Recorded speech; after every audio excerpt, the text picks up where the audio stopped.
Over the past year or so, the conversation around property affordability has well and truly extended beyond first home buyers into the rental sphere. And as we record this in May 2023, despite interest rates still in hike cycle and the rhetoric that goes with that, property prices are again on the rise. Supply plays a big part here, of course. Listings are at an all-time low with no sign of change. So who knows how long this upswing will continue for. And supply on the rental side, however, is much more problematic, as it will take years to rectify, along with a hell of a lot of investment and collaboration between all levels of government, community housing providers and the private sector. For the increasing number of dual income families finding it difficult to put a roof over their heads, this is a catastrophe. It does seem that our housing crises have just grown too big for governments to handle alone. Australia's property market, we've said it before, that it's too big to fail. Is it possibly too big to fix? Welcome to The Elephant in the Room. This is the podcast where we love to talk about the big things in property that never usually get talked about. I'm Veronica Morgan, real estate agent, buyer's agent and buyer's agent mentor, co-host of Foxtel's Location Australia, author of Auction Ready and co-host of Your First Home Buyer Guide. And I'm Chris Bates, mortgage broker, recently ranked number 5 in Australia out of over 18,000 brokers in the annual MPA Top 100 Mortgage Broker Awards. Before we get started, I need to let you know that nothing we say here can be taken as personal advice. We always recommend you engage the services of an appropriate and experienced professional. Today, we're talking with two people who have been investing a great deal of time, energy and money into understanding the root cause of our property woes so that they can apply some new thinking to what the solutions might be. We've invited Evan Thornley, CEO, and Jane Frances Kelly, Head of Strategy and Insights at LongView, to join us. And we've spoken with Evan before, back in episode 230. And if you've listened to that episode, you recall that he is a technology and social entrepreneur who for the last 7 years has been consumed with seeking solutions to Australia's housing problems. And recently, LongView collaborated with Pexa to produce a series of 3 housing affordability whitepapers, the third of which poses some solutions to the 3 housing crises they have identified and researched, and we're dying to hear more. Thank you both for joining us. Thanks, Veronica. Evan, I absolutely loved our last chat. I think you really cut to the gist of what really drives the property market. And, your white papers that you have released, they're very interesting because I think they talk about a lot of things that people are talking about. And, I mean, before we get detailed into sort of some of the solutions and, really where the problems start, what are the 3 crises that you see, I guess, in the Australian property market? Yeah. Look, Jane Frances, why don't you outline the way we've framed it up, actually? Yeah, so we're saying that so we kind of take a look at 3 housing crises. We're not saying they're all the housing crises that we're feeling, but that we're experiencing in Australia, but they're very big ones. So the first is purchase affordability. It's getting harder and harder to buy a place, and it's the savings for the deposit is the real barrier there as house prices keep going up, trying to make that 20% deposit. The second and third of the crises are to do with the private rental system. So we know there's a big rental affordability crisis at the moment, how much people have to pay to find a private rental. And we're seeing super low vacancy rates at the moment, which is one of the mechanisms that's putting those rents up. But also it's the case that Australia is one of the worst places in the developed world to be a renter. And that's been the case for a long time. There's very little tenure security. There's real kind of issues around, houses having defects that are not kind of addressed, maintenance problems, can't cool them enough in the winter. No, cool in the summer, heat in the winter. It's the opposite way around to where I grew up. I have to keep remembering. And renters are often treated really poorly by kind of lots of, property managers and real estate agencies. So those are the 3. Yeah, the rental affordability crisis has really hit the news really in the last 12 months. But do you think this is, through your research, has been brewing for a long time? And, how does that sort of interlink to the third challenge, I guess, the third crisis around tenure? Does the rental crisis actually even make that third worse, right? Because you're getting rent increases and it's more enticing for investors to turn over renters, etc. Yeah, no, it is. And actually the, kind of interest rates rising also means that landlords who 71% of whom own one property and another 19% own two. So they've really kind of got their eggs in one or two baskets. And then if their kind of mortgage payments for those investment properties have to go up, they're kind of often not in the position to be able to absorb all that themselves. And so, that kind of puts pressure on rents as well. So they're all interlinked, these crises. No, I agree. They've been cooking for decades in Australia. The private rental system is something that's never really been designed in Australia, right? It's a country which was really focused on home ownership. I always used to say that Robert Menzies said three things. One, that he was British. Second, that women's place was in the home, not in the workplace. And the third was that you weren't a real man until you owned your own home.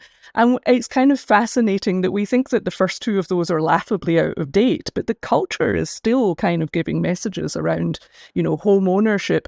And so it's the only way to access a good experience in housing in Australia at the moment. So the private rental system's always just been kind of the residual, as I say, it's a really fragmented ownership landscape. Many of the landlords, they want to access the capital growth in the market, but they don't necessarily kind of realise how high maintenance and an investment it is, with tenants, unexpected maintenance costs, vacancies.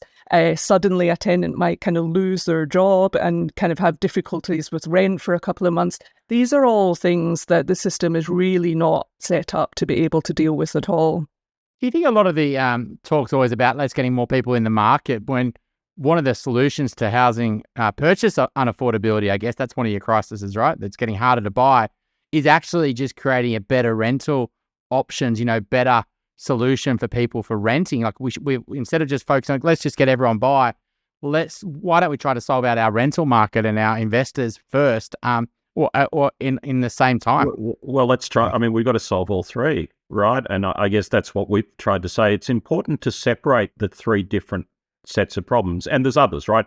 Homelessness is a fourth crisis, and that's separate again, and we don't deal with that.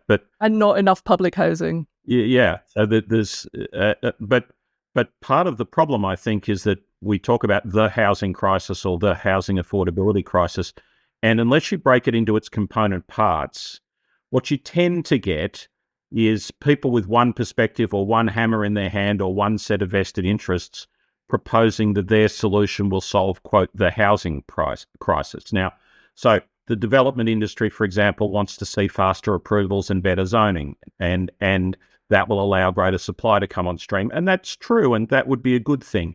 That will principally affect rental affordability. And that's good because, supply and demand of dwellings would be altered in favour of more supply, and that would lower the price, all other things being equal.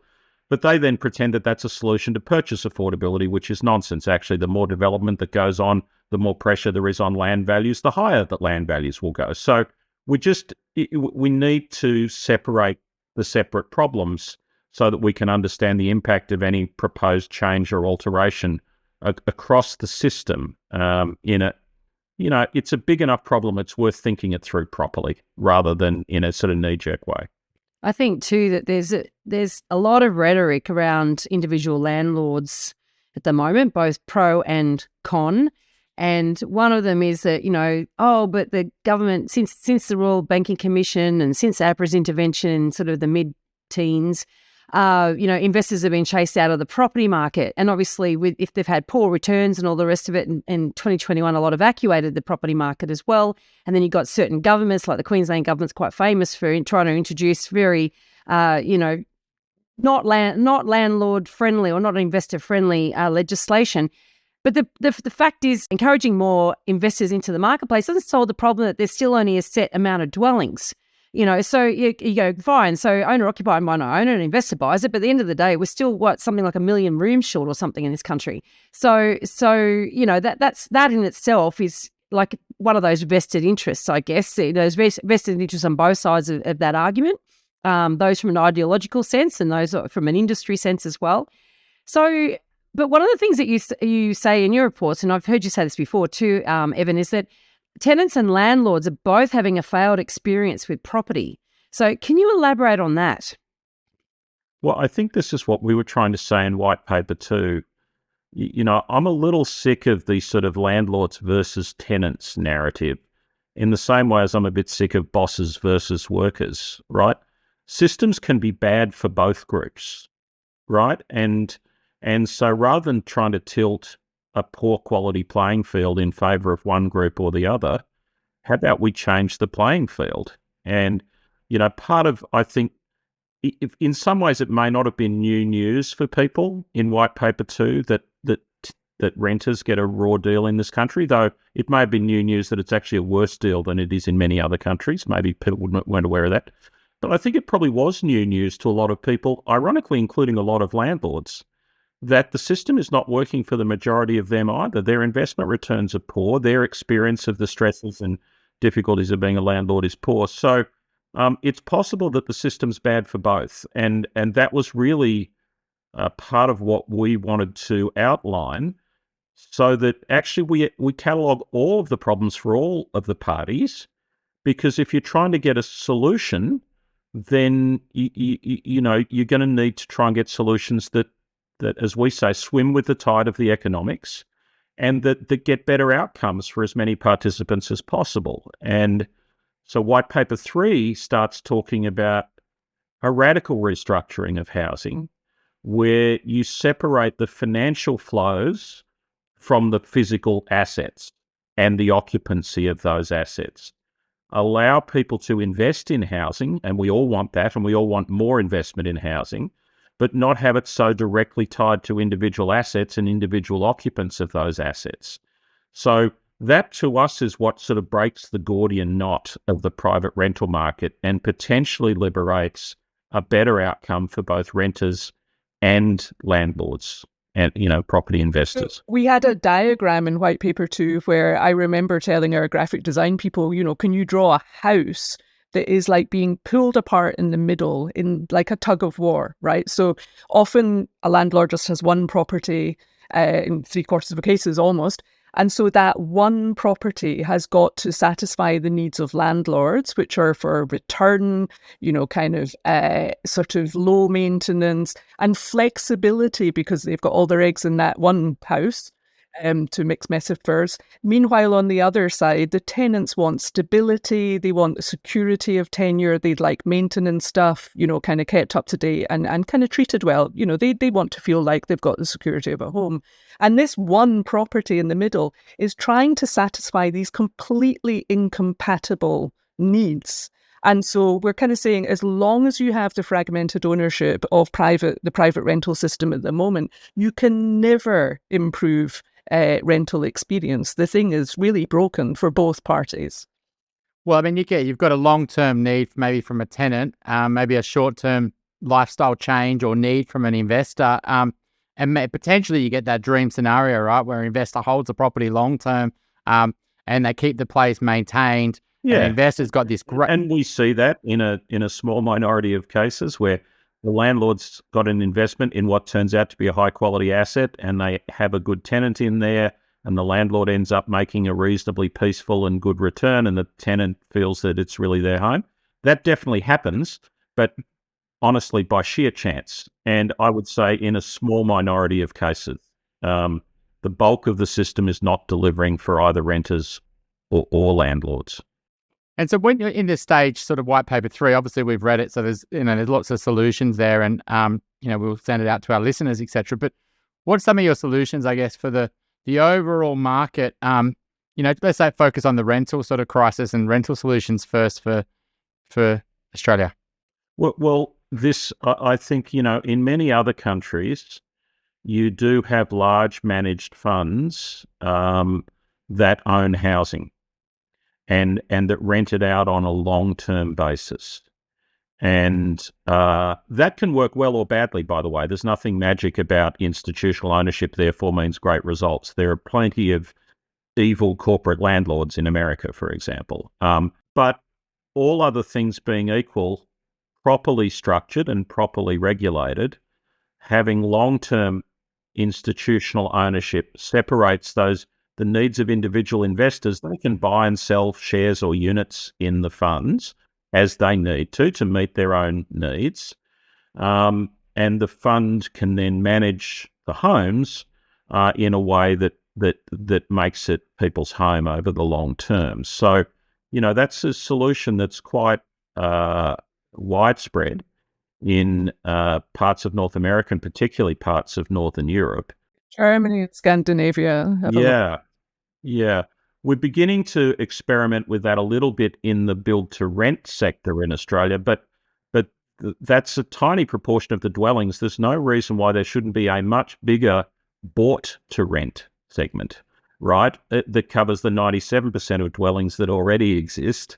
And if that was well structured, that would create an environment where property investors, landlords, could get a good return, professionally managed and without individual landlord headaches, and where renters could have security of tenure and proactive maintenance.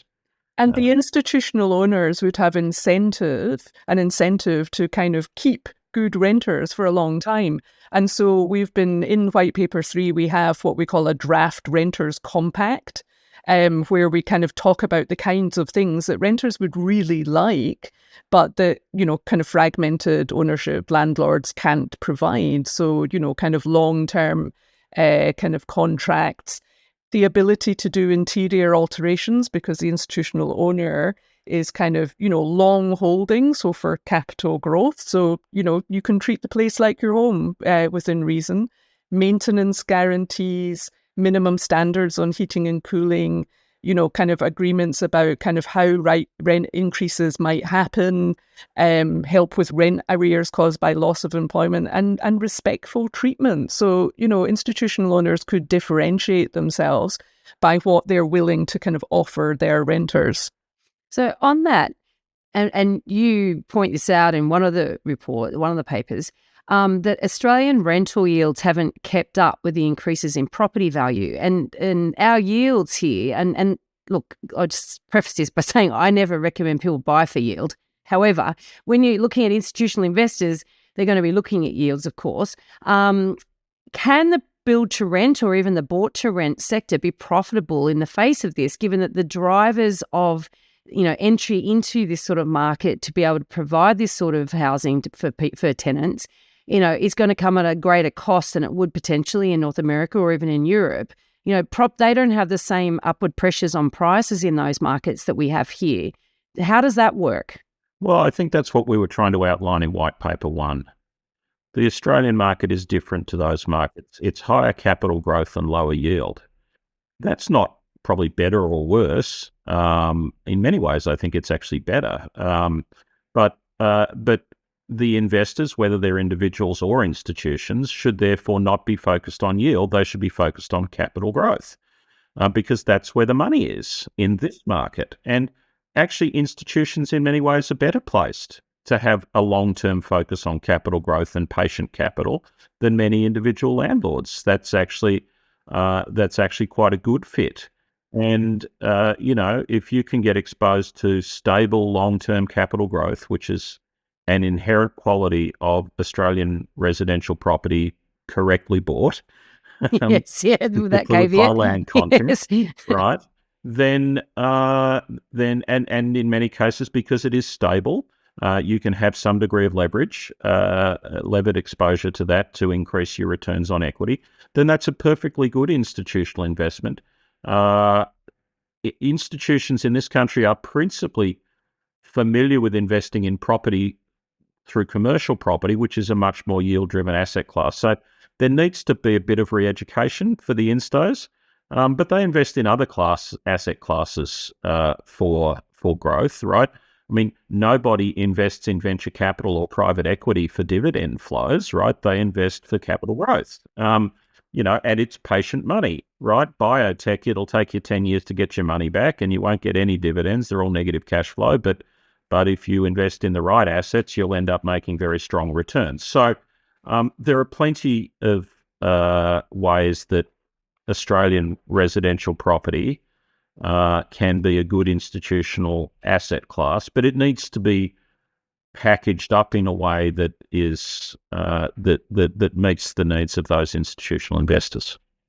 And that's an interesting, reframe in a way, because people look at, like venture capitalists, yes, you're right. You invest in venture capital fund, you're not expecting a dividend, and you're actually, depending on type of fund you're investing in, you're actually hoping for return, as opposed. But with property, it is perceived as less risky, even though we all know that some people lose money in property. It's perceived as less risky, so it's interesting to put in the same bucket as those types of investments. Well, you know it's what I mean? Because of that. Because it is less risky. I mean, venture capital, you're hoping for probably 30% IRRs. In property, you'd be high single digit or low double digit in many cases. So because it is lower risk, you're more comfortable. But, I mean, people invest in gold too. Last time I checked, there's no income flow from that. I mean, different asset classes are a different mix of capital growth and yield. Yeah. So on this like this basically private investor market, right? So you're saying that the institutions like the super funds, etc., they're definitely looking at this build to rent model, right? And maybe 30,000, maybe 100,000 apartments generally will be added to the 11 million dwellings over the next decade, right? So it's not going to be a huge increase in supply, right? There's already, say, 3 million investment properties, maybe another 100,000 in a decade. Like, it's not going to solve the problem. But what you're suggesting is the mum and dad investors or, everyday investors, instead of them buying individual properties, which have got individual sort of risks, I guess, because you're taking all the eggs in one basket. And generally speaking, they haven't been doing it very well for lots of different reasons. A better solution potentially for some of them would be to invest in a fund that's a group of maybe hundreds of thousands of investors or maybe 10,000 different personal investors that then go and buy residential property, right? Now, just if you're thinking about that, what sort of tax changes would have to make that enticing? Because there's issues with leverage in the fund, and also there's issues for the individual getting exposure to the fund because they could get a lot more leverage personally. They could borrow against the next asset. They could use more equity in their home to, leverage because they've got the rental income, etc. So what changes do you think need to happen at a lending level and a tax level to make that better than going all into one property? Yeah, well, I think there's a third change, which is part of the reason you do this professionally, which is better asset selection, right?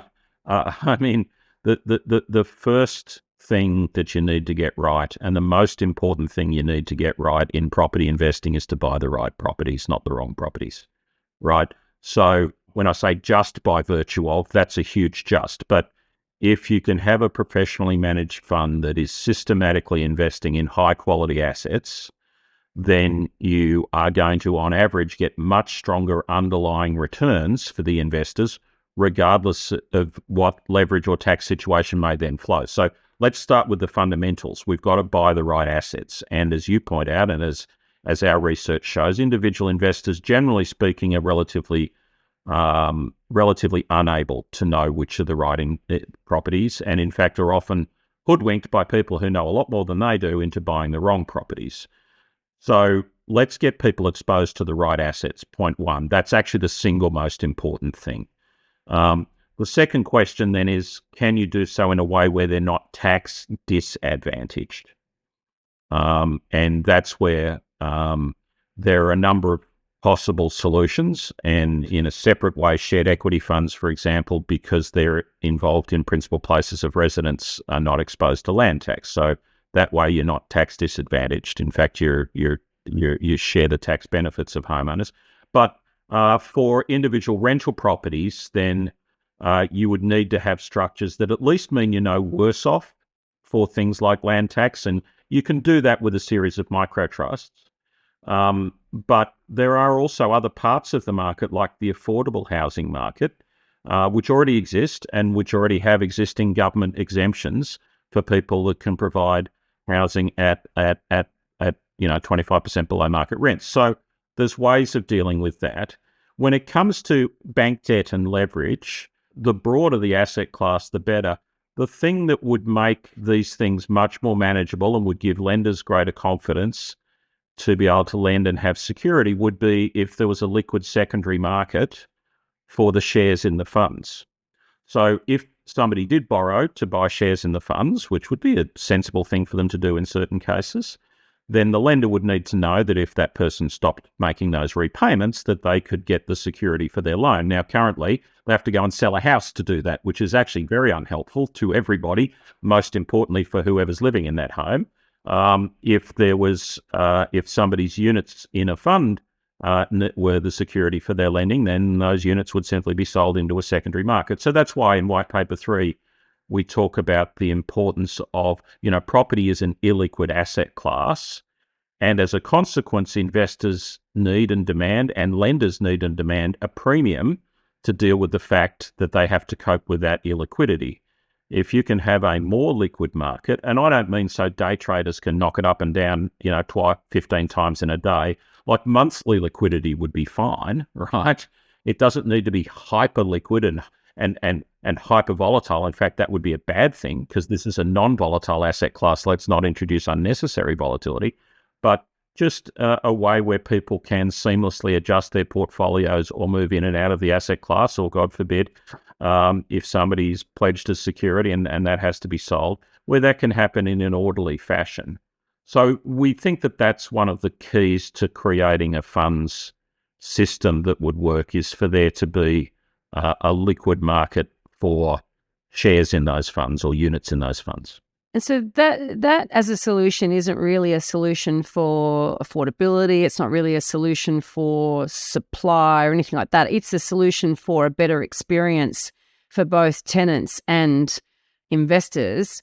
And I know that your white paper does call for private capital from traditional sources like superannuation funds, banks, family offices, et cetera, but you also mentioned tapping into the $2.1 trillion currently invested in housing by, individual, mums and dads investors. Which is quite interesting. So can you elaborate a bit about that and how you see that as a resource that potentially could unlock some more investment in residential property, but bearing in mind that everything we're talking about at the minute, it's just dealing with the pie that we already have. It's not actually making that pie any bigger. And we're not suggesting that this one solution solves all the problems. In fact, that's why we're quite deliberately separating the problems so that we can separate it. So, I would rather own 1% of 100 properties than 100% of one, right? And I actually think, particularly if those 100 properties were professionally selected and managed. So that's the basic principle that I think will make it more attractive for landlords to put at least a portion of their investment in property into funds rather than single homes. So do you have this fund already? No, but we're working on it. Yeah, I'm sure you are. I'm sure you are. And just because we want to we've been talking about self-interest here, so I just want to sort of get this clear and out on the table. Oh, yeah, and let's be clear. Okay, yeah, LongView aspires to be a significant funds manager in residential property. I make no apology for that whatsoever. What we've done in the white papers, jointly with Pexa, is to explain, among other things, why we want to do that, because we've thought about the problems for a long time and we think these are potentially transformative solutions. And so actually, rather than keep all that to ourselves, we're putting it out there and encouraging others, everybody in the industry, to build that industry together. I'm from Silicon Valley. We'd love to shift the incentives in the market overall and have other players. It's how Evan kind of persuaded me to come to work for LongView, having worked in think tanks and for government for years and so on. He's like, this problem is so big, right? You've actually kind of got to bring private capital to the table to make enough of a difference.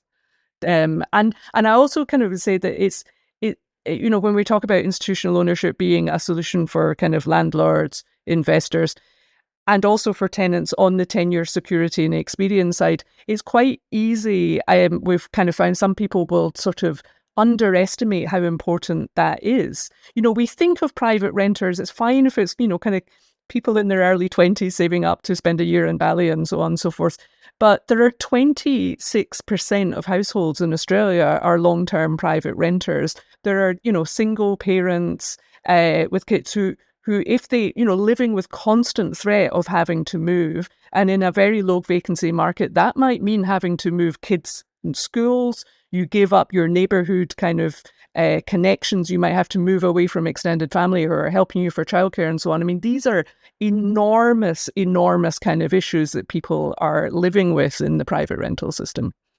So, Evan, I mean, there has been obviously we've got a massive superannuation industry, we've got a massive commercial property investment industry. Why do you feel though that no one's been able to crack the residential investment fund? Maybe it is the land tax, maybe it is the leverage. Why have we not got residential property funds like this existing? Yeah, I've been asking that question for the last 7 years, and I think I've learned a few of the answers to that question. One of the answers is people have tended to misunderstand the asset class and have focused on yield and have looked at the residential models in places like the Sunbelt in North America and tried to bring those yield-oriented residential models to Australia, and broadly that's failed. The second reason, I think, is because people approach it from a funds manager point of view, and you say, oh, if I can just get 200 million from Australian Super, I'll have a fund and then everything will be great. Well, there's no way that the institutions are going to be the first investors in a new fund, in a new product, in a new asset class. That's simply not going to happen. So many people have trailed their coats through superannuation offices over the years trying to get the super funds to be the seed investor in their funds. So I think that's a mistake. The third reason, which is a huge barrier, or it bloody well ought to be, and it isn't for many people who think they want to be fund managers in residential, is really important. And it partly goes to what Jane Francis is talking about. Every home is different. Every person who lives in that home, whether they're an owner-occupier or a renter, is different. And so residential property, unlike most other financial asset classes that people can manage funds in, needs to have what we call field operations, right? If you look at the big owners of rental homes in America, like Invitation Homes, they've got 80,000 single-family dwellings, not multifamily, 80,000 single-family dwellings. Most of them bought one by one, right? So one by one, they chose those assets, and one by one, they find the right renter and build a long-term relationship with them.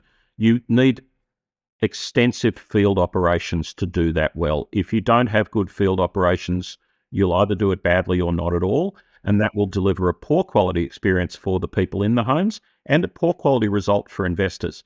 And so traditional funds managers simply have not got the first starting point to how to deal with the fragmented reality of residential property as an asset class. And that's something, for better or worse, we at LongView deeply understand. We manage 4,300 rental properties. I'm proud to say we've been voted by our peers in the industry one of the best in the country in doing that, and more importantly by our clients, both landlords and renters. And our buyers advisory team and our colleagues in the industry like Veronica, we do that for a living. We help assess individual properties and buy them thoughtfully and professionally. And so what we want to see is a transformation of the residential property management industry and the buyer's advisory industry to being a central partnership with the funds management industry to provide the field expertise for this to be done well. And that's why we're trying to build a technology platform that will enable the groups to work together, and we're early in that process. I'm on a personal mission to help more people make better property decisions. And you can find out all about what I'm working on at veronicamorgan.com.au. And there you'll find resources for first home buyers, details about my buyer's agent mentoring program, access to suburb help for investors, or if you're looking to buy your dream home or an investment property in Sydney's inner west, eastern suburbs or lower North Shore, you can connect with my team at Good Deeds Property Buyers. If you're thinking about buying your first home, upgrading to a new one, or purchasing an investment property anywhere in Australia, we would love to carefully guide you through this journey and importantly get the finance right. Please reach out via our website, wealthful.com.au. Don't forget that you can download our free full or forecaster report, Which Experts Can You Trust to Get It Right? theelephantintheroom.com.au. And what's your sort of thoughts around sort of getting leverage within the fund, right? Let's say this investor wants to put in $100,000. They've got $100,000 of equity in their home, right? That they could invest. They could put that in shares, they could put that in commercial property, they could put that into a residential investment fund, or they could go and buy another residential investment property, right? Then maybe they've got another $300,000-$400,000 of borrowing capacity they could borrow. So they're considering, do I buy $100,000 in a residential investment fund, or do I go and buy a $500,000 investment property? Like, where do you see yourselves only really suiting the clients who are tapped out? Well, as I say, if there was a liquid secondary market for units in those funds, then you would likely be able to get lending support to put some leverage and put 100,000 of your equity and 100 or 200,000 of lenders' capital into purchasing units in that fund. Like a margin loan sort of thing? Yeah, but on a much more stable asset class. Now, you'd get less leverage than you would on a secured piece of real estate, but if you've got better underlying returns, hopefully you'll end up with perhaps a pretty similar outcome with, frankly, much less risk, right? I mean, I would rather have 2x leverage on 8% capital growth than 4x leverage on maybe 3 or 4% capital growth, or maybe a loss. We all know leverage is great on the way up, but there's real risks in leverage, as people with margin loans find out, in volatile asset classes. So you can't separate bringing the power of leverage from focusing on the quality of the underlying assets. I'm going to keep coming back to that. You've got to buy the right properties first. The financial structure is what you use to optimize a good investment decision. It will never optimize a bad investment decision, and it will often make it catastrophically worse. So with one of the challenges, like in a buyer's agent business, right, is scale. And it's something that I've looked at in my tiny little boutique buyer's agency in Sydney to say, if I build a big business, I've faced issues with scale across the board. But if I'm going to just make my office really big, get as many buyer's agents as I can, own Sydney, right? There's really only a small percentage of properties that I really would count as being A grade that are currently available at any given time. And so then for any fund is going to run into difficulties with their categorization of what's a good asset. I would imagine that when it gets to a certain size, you're going to have to start sort of making some B grade acquisitions. Is that part of the thinking around this, that's acceptable? Being pragmatic about this? We go for R grade, and I'll let Evan explain what that means. R grade, okay. So R stands for Rodwell, which is an acronym we use internally, and we love that. We don't have many acronyms, but we've got that one, and we're waiting for the first LongView child to be born, Roddy, short for Rodwell. It means robust older dwelling on well-located land. Okay, I love it.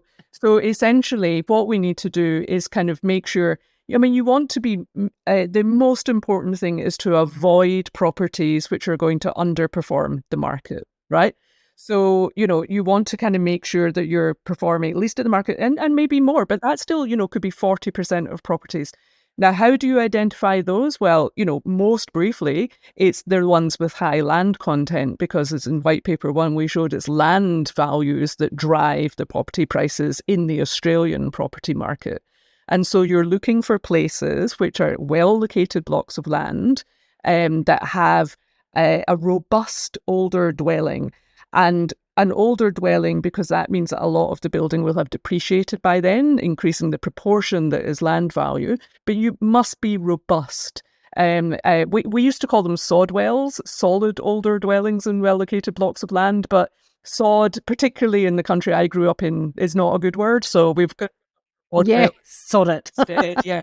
It has to be robust, solid, because you want people to be able to make a home out of it for years. So what we would be kind of looking for is not necessarily the brand new dwellings that haven't kind of depreciated yet, but they need to be really good places because people are going to kind of...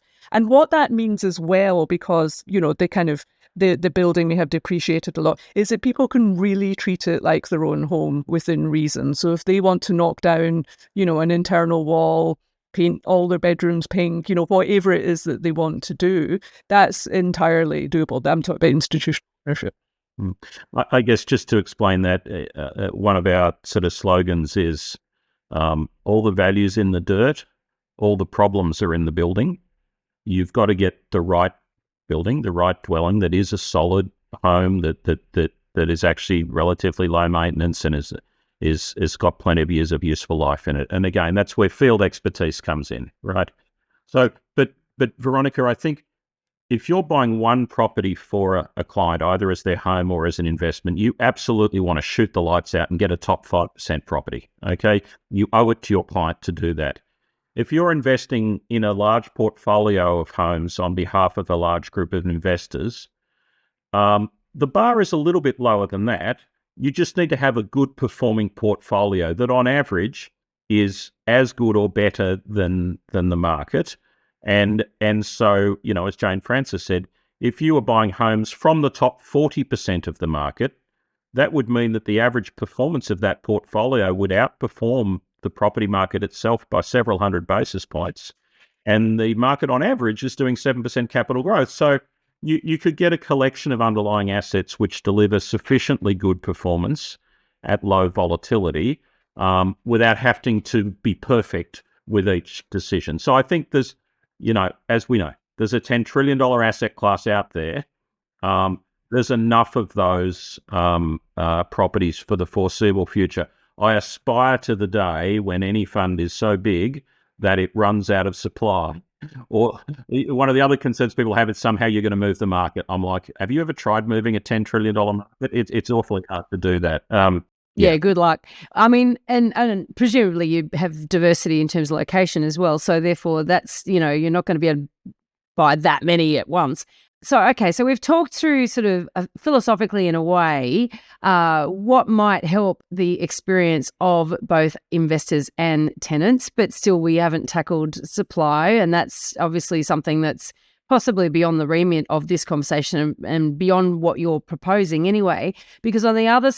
As luck would have it, no. Can I give you a supply answer? Go for it. Okay. So we've thought a lot about affordable housing, okay? Let's start with the most basic and logical point. The cheaper the new houses or the new homes are to build per unit of housing, then the easier it will be for them to be affordable for the people who are going to live in them, right? I look at, a number of the build-to-rent operators talking about, we're building 1,800 new units, what was it?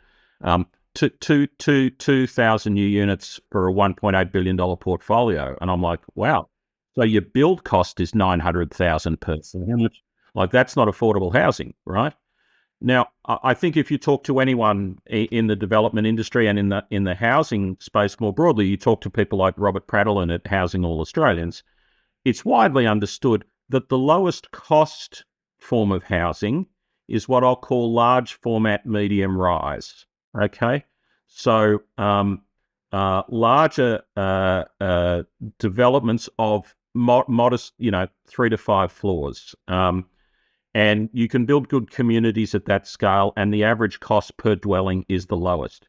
High rise is quite high cost per dwelling because half the floor space is taken up with ingress and egress because you need lots and lots of lifts and other stuff, and the engineering costs are high, and the CFMEU will kill you, and it's a pain. It's also much easier to do mixed use at that medium format. To have lots of different types of households, housing stock for different types of households, and salt and pepper social housing. Yeah, exactly. And so, and if there was more built to rent of that type of housing, it would be affordable housing, and much more of the multifamily dwelling sector in places like the US is like that. But it's easier in the US because there's more available land.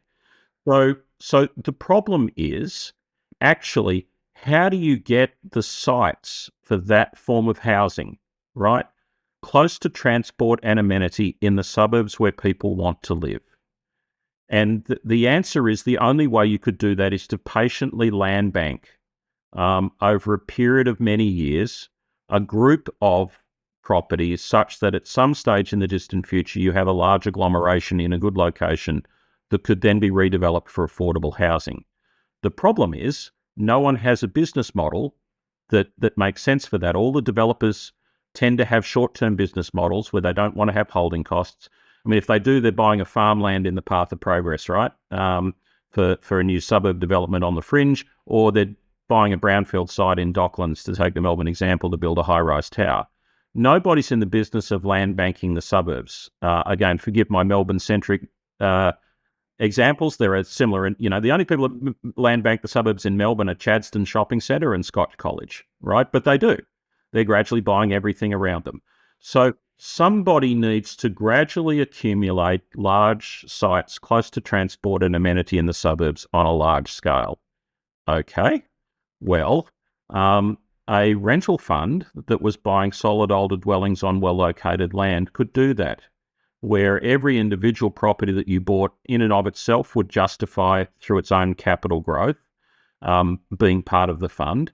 But if you choose your sites wisely, and they are more scarce, by the way, Veronica, if you chose between two relatively equivalent assets and you chose the one that was surrounded by other similar homes that over the next 15 or 20 years would all come up for sale and you bought them all, then you could build a large scale site that would be the type of location that will allow the type of affordable housing that we need on a mass basis. Now, you'd need to manage the renter flow with a view to when that consolidation would occur, and you could do that because you'd know what you were doing, and you would do that in concert with the renters, and perhaps even, as often happens, have a plan where you're fully transparent with the renters about what you're doing, and there's a transition plan for at least a portion of them to live in some of the newly built homes or whatever. So as long as you do it consciously and thoughtfully and transparently, you can do that. But so we actually don't see any other business model around right now that is going to create the sites necessary for large-scale affordable housing where people need and want to live. And so that's actually one of the benefits of creating a rental fund, is that it would over time create those sites. So that's not, unfortunately, an answer to short-term supply, but the truth is there are no answers to short-term supply. And whoever can do whatever they can should do it, because it's desperately needed, and the rental market's a disaster. But somebody ought to be building for the long term to actually have a permanent answer, and I think this type of solution may be part of that. And I just wanted to kind of sort of add that the term land banking has often, had a really bad reputation because, people have been kind of sort of buying land and then keeping it vacant. What this would do is be having people living in those properties all that way through. Plus, what we would want to do is then kind of partner with others to make sure that the thing is redeveloped, partner with governments around social housing, all of that kind of stuff. So it's very different from the kind of land banking that quite rightly sets off alarm bells with lots of people. Yeah, it's a very good point. I mean, in the papers today, there's the Labor's doing quite well, right? In the election, right? And there's an election coming around in just 2 years, and policies for that election are starting to housing and affordability, right? Like, this is great for investors, but ultimately, if you're going to buy those quality assets, you're going to be out there competing with first home buyers, and you're going to be competing on scarce assets. Like, that's housing affordability of good assets is only going to be like the scarce assets. You're creating more demand in there, and you're going to be doing better than other investors. But what's your thoughts on Labor? Because it's to solve housing and affordability, there's already the tack on negative gearing, which is most likely going to come back up. There's also going to be more incentive to increase the capital gains tax, discount, right? Or reduce it. So, what's your thoughts on, the temptation's always to go against investors, right, to solve this housing affordability issue, when we should potentially be encouraging investors into the market to solve the rental affordability issue. So, what's your thoughts on this, balance? So I'll let Evan talk about kind of Labour, although I'll just sort of make the point that at the moment they're very focused on the lower income end of the market, which is a really good thing because that needs a lot of attention. But there's also all of the rest of the market that, is kind of coming from this as well. And the way that I kind of think about it is, first of all, to kind of make Evan's point about, you really have to be buying a lot of properties before you were kind of affecting, the way that the market was moving and so on. I mean, that's a long time off. And the way that I think about it is the bank of mum and dad, right? So so like half of Australians currently have, access to the bank of mum and dad for, really quite kind of high amount of average gifts. In Sydney, in some research that we did recently, we found the average gift was about $110,000.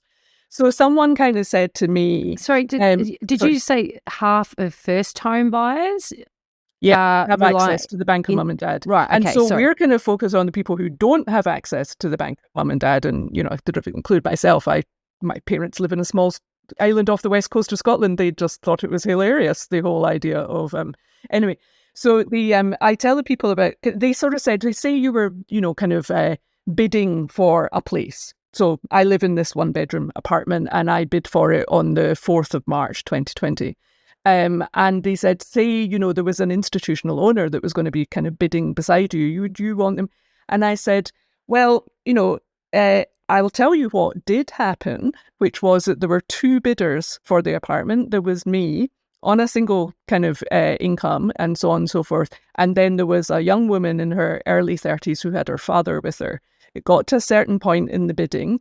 I was actually too scared to be there, but my friend who was there told me what had happened afterwards. She turned to her father and he offered her another $30,000. And so she kind of went up. And so I eventually got the place, but that's, how much extra it cost me because she had the Bank of Mum and Dad physically with her kind of at the auction.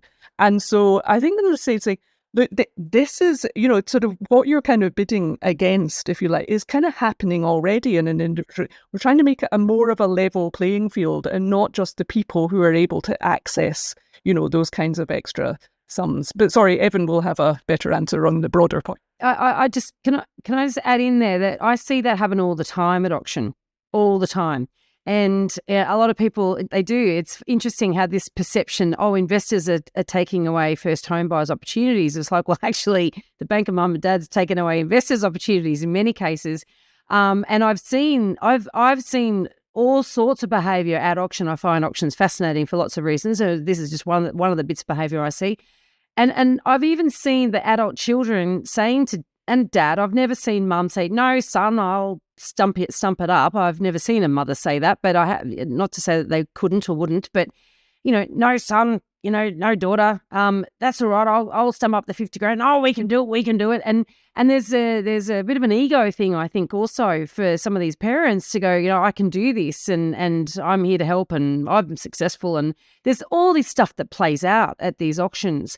And so I'm quite, yes, I'm aware. In fact, we just recently interviewed, we just got another interview, I think might be the week before this, on the Bank of Mum and Dad and some solutions to help those people help their children. But like you're saying is that if you don't have access to that, the gap between those who have and those who have not is going to get wider and wider in this society. So what are you proposing to help first home buyers? Because we've been talking about the investors and the tenants, but I do know you've actually launched a fund here, right? Yeah, well, we and a number of other people are moving into providing shared equity, as are governments, right? So, and I think we view this as an inevitability in Australia. Here's the fascinating thing. People often say, I think we're in a housing bubble. And you say, why is that? And they say, well, because the ratio of house prices to incomes has been going up for 20 years or 30 years, and it has to reverse at some point, and the whole thing's going to crash.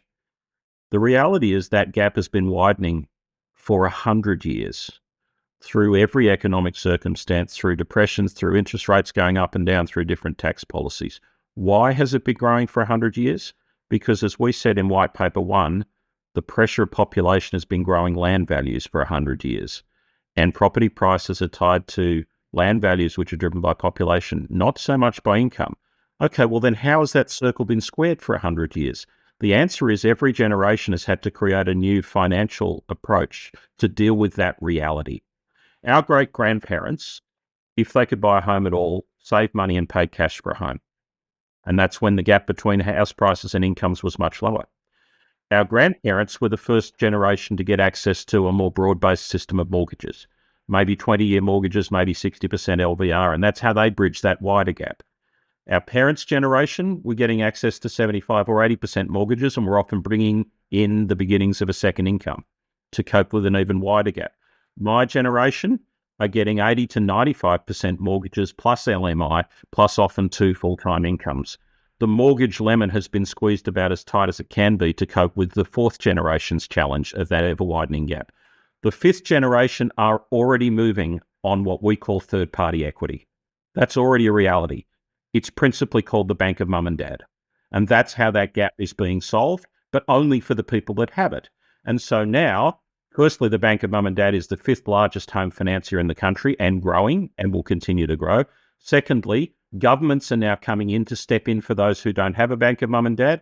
We've gone from 0 to 3, well, a little bit in Western Australia for a long period of time, but in the last couple of years, $3 billion roughly being attributed by governments to new shared equity schemes, again, providing third-party equity. But as Jane Francis said, principally to the folks at the lowest end of affordability, leaving a big gap in the middle for folks who don't qualify for the government money or the government money runs out, but who don't have the Bank of Mum and Dad. And then there is a new commercial shared equity industry developing. LongView aspires to be part of that. We've just launched a shared equity fund. Our friends and colleagues at Hope Housing have got, I think, 60 million in their fund now that are out helping essential workers buy homes close to where they live. Other colleagues in like Frontier and others are doing that. So there will be third-party shared equity. Unlike government, it obviously has to deliver a commercial return to the investors who put money into it, which is different to the Bank of Mum and Dad and different to the government. But you're going to need all three of those sources of third-party equity to get any sort of even vaguely level playing field and to cope with the reality that if we don't have third-party equity or we only have the Bank of Mum and Dad, then home ownership in this country becomes an inherited privilege. And that is not a situation that is acceptable to any of us, I don't think. Have you thought through to the sixth generation yet?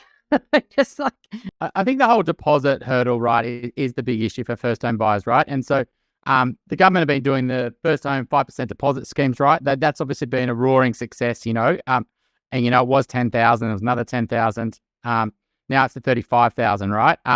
Then you've got, the New South Wales government. I mean, I know the Labor are unwinding the land tax change, but you could very easily see, some type of stamp to land tax change happening across the country. And you're also seeing really low deposit home loans come out, right? Scarcity is one that's come out recently that is an LMI alternative. And so, this space it's not just the home equity. There's innovation happening on the home loan space. There's obviously, changes with government home loans as well. And then there's also changes to stamp duty. So, I think you're right. I think the future is where, and longer home loans, right?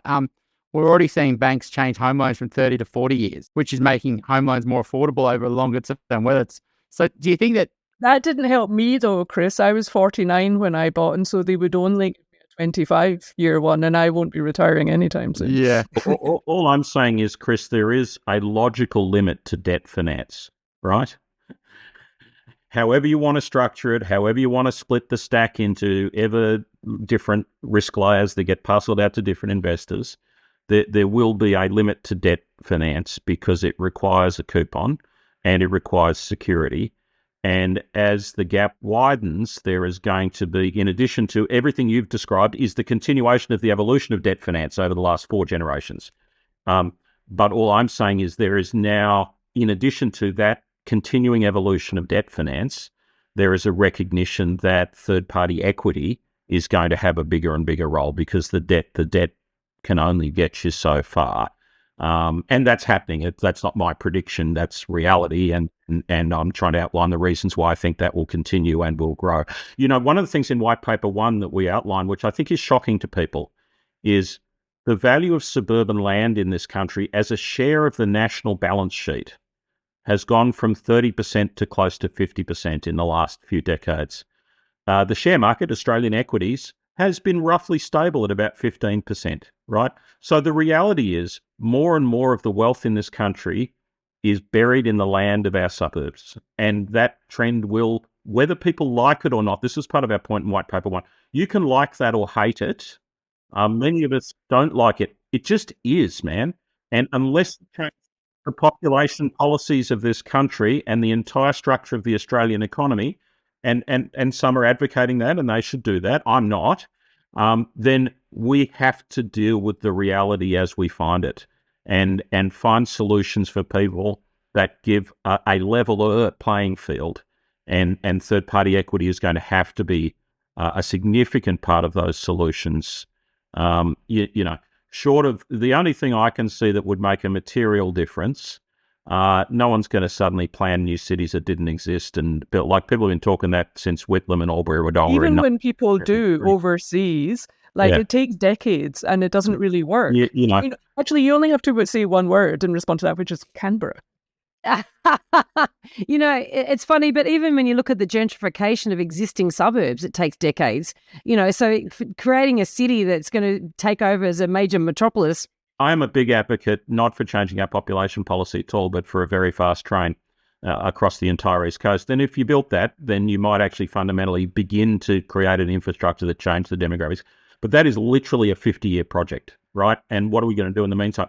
And I think that part of what we're trying to say with White Paper 3, you'll notice what we didn't do was and look, Jane Francis and I met 15 years ago because we co-founded a public policy think tank called Per Capita, which I'd like to think has made a good contribution to public debate.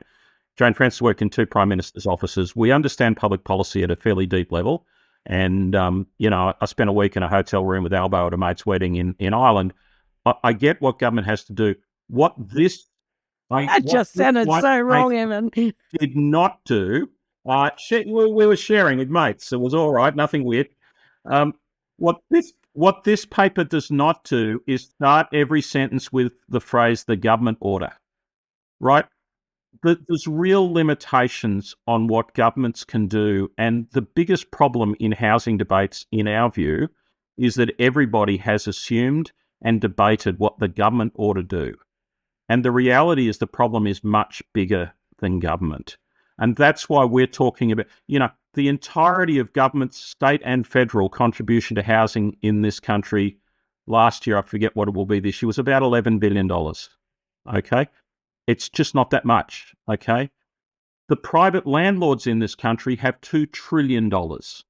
If we can create structures that work better for them, then we will have 200 times as much capital to invest behind solutions that might work. And so that's what we're trying to do, is to liberate private capital. That's not to say there aren't roles for government, but anyone who thinks and is going to, and I'm not willing to wait any longer.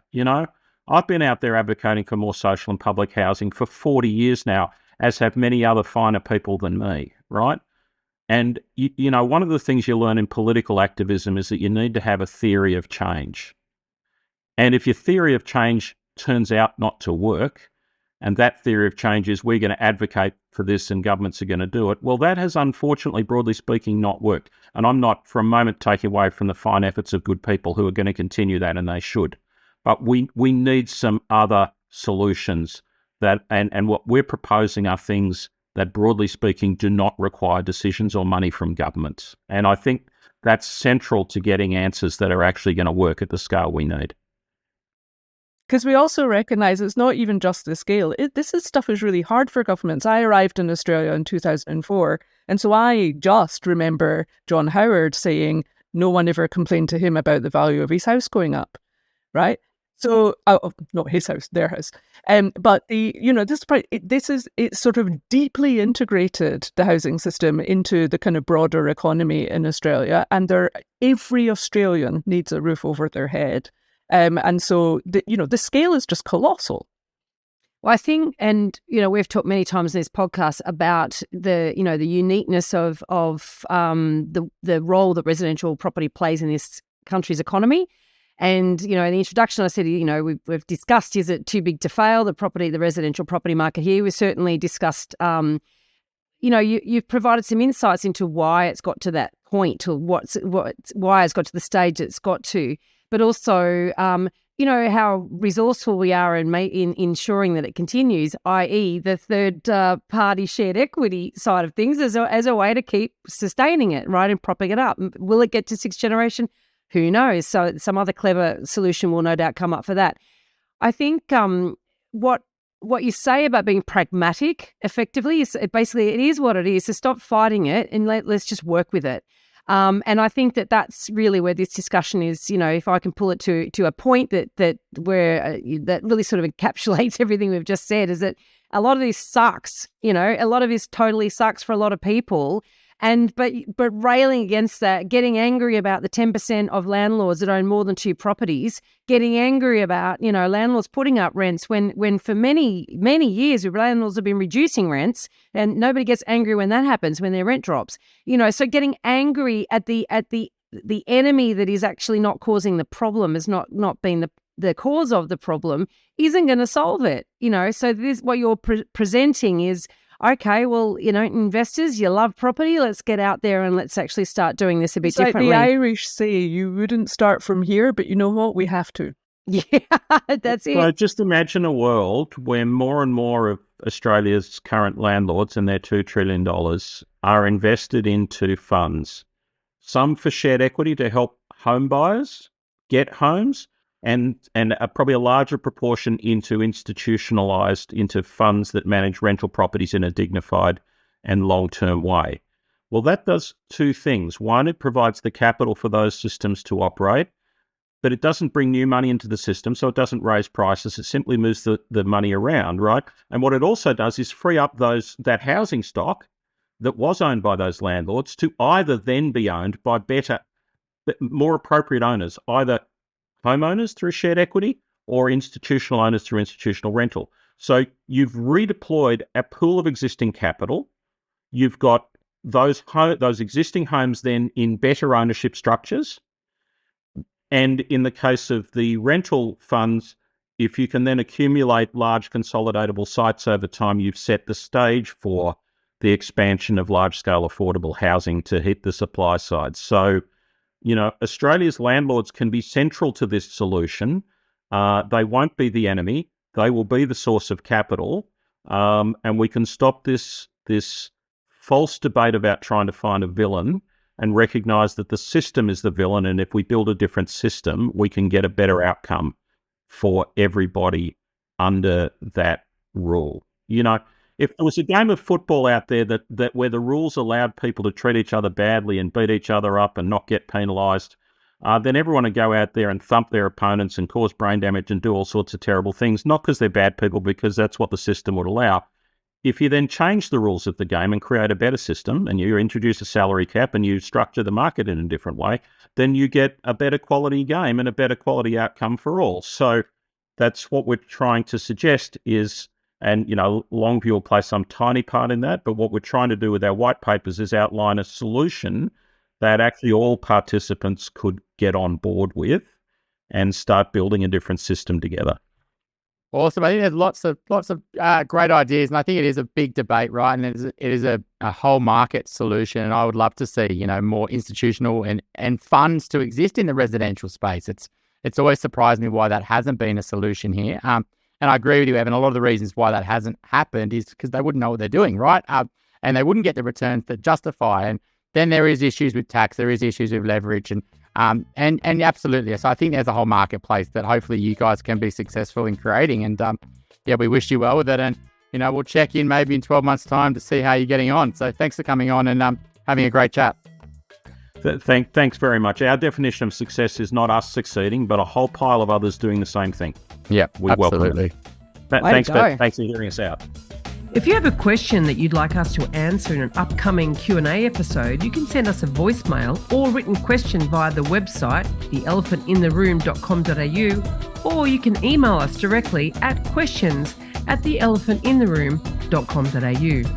If you like what you're hearing, please share this episode with others you feel would benefit. And while you're at it, why not leave us an iTunes review? 5 stars would be great.